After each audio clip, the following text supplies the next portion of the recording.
I guess the fidget cube is really good if you like turning the lights on and off.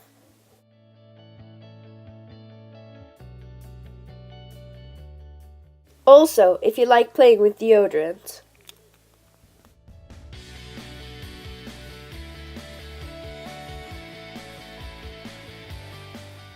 Have you ever thought, I really need to play with a computer mouse? Forget a fidget cube.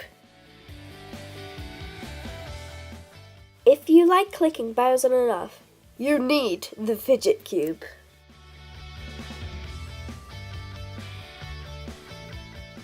Just resting your thumb on this feels exactly like a bottle.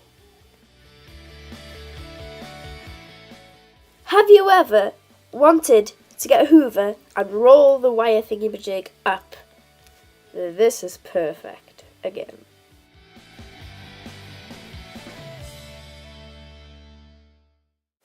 And also, if you love driving, the fidget cube would be the cube for you. Hope you join The fidget cube! This costed 10 quid for everyday objects in your hand. How?